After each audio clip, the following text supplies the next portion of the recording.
আবার একটি নতুন রেসিপি নিয়ে আপনাদের সামনে হাজির হলাম। এখানে কাঁচামরিচ আর রসুন ভেজে নিচ্ছি তেলে ভালো করে দেখুন। এরপরে আমি একটি মাছ ভেজে নিচ্ছি। এই মাছটা কি মাছ কে কে বলতে পারবেন? ভালো করে এপিট ওপিট করে মাছটাকে আমি ভেজে নিচ্ছি দেখুন। তারপরে আমি কিছু পেঁয়াজ কুচি ভেজে নিচ্ছি। হালকা করে, বেশি না একদম হালকা করে ভেজে নেব।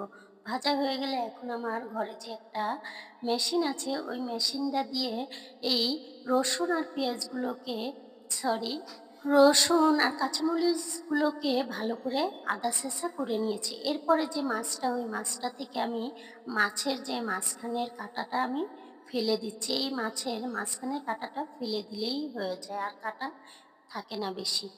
এরপর আমি এই মাছগুলো দিয়ে আবার ভালো করে কিছুক্ষণ ছেঁচে নিব। আর এই ভর্তার মেন উপকরণ হচ্ছে এই আদা কুচি। এই ভর্তায় এই আদা কুচি দিলে এই ভর্তাটা খুবই ভালো লাগে, আর কামড়ে পড়লে আদার ফ্লেভারটাও ভালো লাগে। তারপরে দেখুন আমি মাছ আর রসুন কাঁচামরিচ এইভাবেই করে ছেঁচে নিয়েছিলাম। এরপর আমি কিছু পেঁয়াজ ভেজে রেখেছিলাম সেগুলো এবং ধনিয়া পাতা আর পরিমাণ মতো সরিষার তেল দিয়ে আবার ওই মেশিনটা দিয়ে ছেঁচে নিচ্ছি। এরপর দেখুন আমার ভর্তাটা সম্পূর্ণ রেডি হয়ে গেছে।